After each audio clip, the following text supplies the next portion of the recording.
네, 오늘 시장 자체는 답답했는데요. 왠지 이분은 오늘 종목별 수익 챙기느라 굉장히 바쁘셨을 것 같습니다. 누군지 아시겠죠? MTNW 김도현 전문가 불러보도록 하죠. 안녕하세요. 네, 안녕하십니까. 최칠 김도영입니다. 오늘 엄청 바쁘셨죠? 네, 어떻게 아셨는지. 네, 맞습니다. 네, 그러셨을 것 같아요. 일단 좀 지루한 시장부터 점검을 해주세요. 네, 전반적으로 시장은 철저하게 상당히 극심한 눈치를 좀 보았다라고 볼 수가 있겠는데요. 그 중에 하나가 우리가 수급적인 측면을 한번 놓고 보면 프로그램 쪽에서의 연속적으로 기관 쪽과 외국인들에 대한 매도 압박 부분들이 계속 발생되었다라고 볼 수가 있는데요. 차익 매도도 있었고 차익 매도가 다시 돌려줬지만 다시 재차 쪽으로 매도 압박 부분이 발생이 됐습니다. 그러다 보니까 고점이 계속 막혀가는 형태가 좀 있었고요. 지금 마지막 부에서 2시를 넘어가면서 이렇게 비차익 쪽에서 매수세로 좀 전환된 것은 조금 특징적으로 볼 수는 있는데, 이랬던 이유 중에 하나를 보시면 먼저 첫 번째, 일본 니케이가 추가적으로 하락 부분들을 제한을 걸면서 아래꼬를 달리면서 우리나라도 같이 반영이 되었고요. 또한 우리나라 시장 자체가 추가적인 하락 부분들을 제한했던 것 중에 가장 큰 특징은 제가 보는 관점에서는 오늘 상해 지수의 되돌림 반등 때문이다라고 말씀 좀 드리겠는데요. 왜냐하면 급속히 내려왔고, 그리고 나서 이렇게 내려올 때 다이렉트로 이렇게 못 내려온다라는 표현을 좀 드렸었죠. 악재가 아니라고 한다라면 전 세계 증시 쪽을 기준으로 했을 때 각 나라를 대표하는 종목분들은 특히 지수 연동 관점에서 한 번은 탱탱볼 효과로 이쪽에 공을 퉁 떨어뜨리면 올라오는 뉴턴의 법처럼 움직인다라고 말씀 좀 드렸는데요.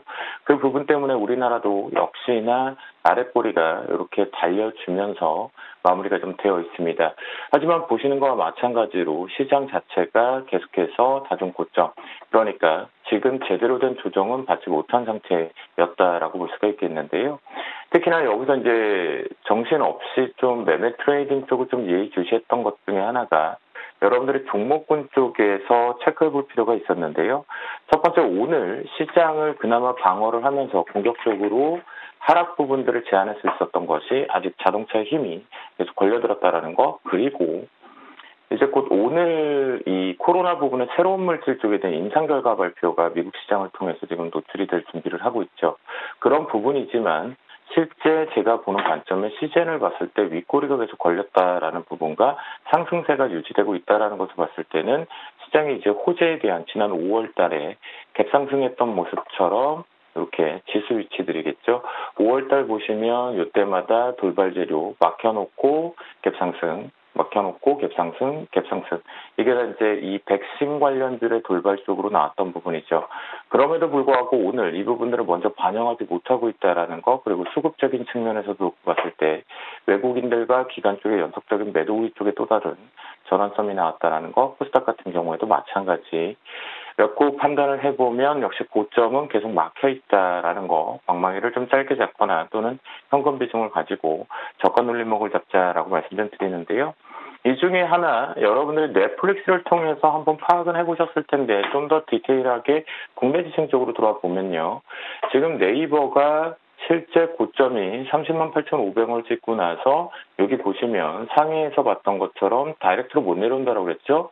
반등을 하나 한다고 그랬습니다. 이걸 활용해서 계속해서 우리는 현금 비중과 이익 실현을 좀 챙겨 놓았는데요. 그리고 나서 내려오는 부분이 지금 상당히 만만치가 않습니다. 추가 하락이 좀 열려 있다라고 볼 수가 있겠고요. 그러니까 언택트 관련 쪽들이 조금 위험성의 차익 매도 압박이 발생됩니다.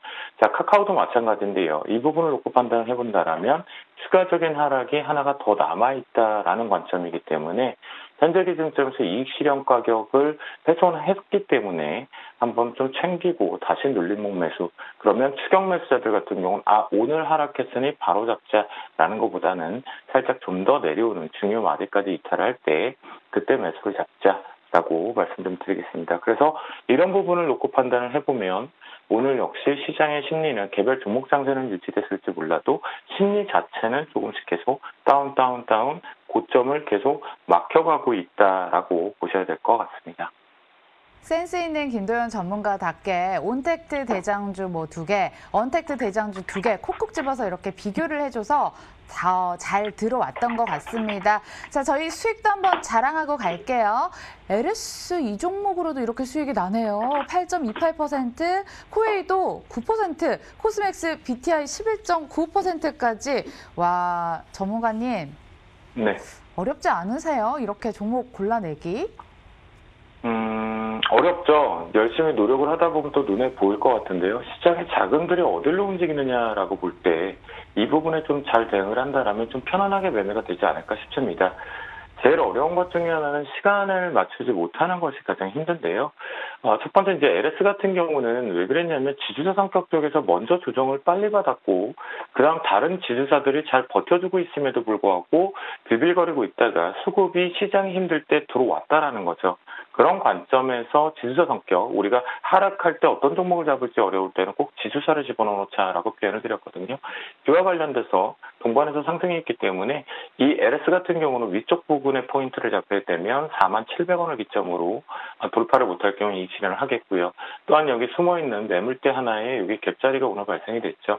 그런 관점이라고 놓고 본다라면 내가 추격 매수자의 입장이라고 한다라면 저는 38,200원을 훼손할 경우는 일단 포트에서 제외하고 나오겠다라고 말씀 좀 드리겠습니다. 그리고 오늘 다른 것보다는 코웨이를 좀 말씀을 좀 드려야 될 것 같은데요. 자, 코웨이 부분이라고 한다라면 사실 코웨이가 스스로가 실적이 너무 좋아지고 성장성에 대한 렌탈 사업 부분이 좋아지는 것들 보다는 오늘 강하게 올라왔던 것은 바로 이 수돗물 부분에 대한 문제들이 계속 확산되고 있죠, 전국적으로. 그런데 이게 지금 코로나가 완료가 되지 않은 상태에서 확산이 되면서 올라가고 있기 때문에 오늘 생수 관련주도 좀 움직였습니다. 그러니까 정수기 쪽으로도 좀 다시 한번 쏠림들이 나오고 있다는 건데요. 그런 관점에 놓고 봤을 때 이 코웨이 같은 경우는 아주 타이트하게 여기 78,600원을 기점으로 해서 훼손하지 않는다면 들고 가지만 78,600원을 훼손할 경우에는 바로 때리고 나온다라고 표현을 좀 드리도록 하겠습니다. 그래서 이렇게 좀 대응을 해보면 방망이를 짧게 잡더라도 꾸준하게 수익을 좀 챙기실 수 있겠다라고 말씀 좀 드리겠고요. 내일장 같은 경우는 우리가 포인트상 좀 봐야 되는 것은 바로 다른 것보다는 해외 쪽에서 많이 노출이 되어 있긴 하지만 독일 닥스 상황을 좀 봐야 될 것 같습니다. 왜냐하면 지금 잘 보세요. 닥스 같은 경우가 실제적으로 고점 부근에서 대롱대롱이지만 눌림 자체를 먼저 받은 뒤에 계속 고점에서 대롱대롱하고 있죠. 그런데 말입니다. 오늘 밤에 오늘 오후겠죠. 한국 시간으로 따지면 독일 중심으로 생산자 물가 지수가 나오는데요. 미국에서 지난 주말부터 해서 목요일부터인데요. 중엽적으로는 어떤 노이즈가 있었냐면 우리가 지금 현재 헬리콥팅 원유 쪽으로 유동성으로 공급시킨 건 좋아서 경제 지표가 긍정적으로 나온 걸 인정을 한다. 그런데 그게 이제 종료가 된다. 종료가 된 뒤에 과연 지표값이 좋을 것이냐라는 거거든요. 그러니까 유럽적인 부분에서 내일 소비자 물가지수가 나오는데요. 만약 예상치 하회를 하고 내려오게 되면 이렇게 하락폭이 순간적으로 커질 수 있는 부분입니다. 그렇다고 한다면 역시 유동성의 힘은 단기적으로는 좀 마무리, 핑계를 만들 수 있는 부분이니까 오늘 밤 꼭 독일 상황 추이를 좀 잘 지켜보시면 좋을 것 같겠고요. 테마적인 측면이라든가 보면 앞에서 말씀드린 대로 수돗물 테마고요. 그러면 예를 들자면 여러분들이 이건 너무 확산된 것이 아닐까 싶은데요. 한국 주철관 같은 경우도 한번 또 테마를 가지고 올라갔죠. 그렇다고 한다면 분명히 우리 시청자분들은 현명한 투자자이기 때문에 투시 코너로 보고 계시기 때문에 아마도 추격매수 이쪽에서 이렇게 마이너스 상태로 지금 물린 상태로 들어오지는 않으실 거라 믿어 의심치 않습니다. 왜냐하면 직전에 매물 고점 부분을 체크를 했기 때문이겠죠.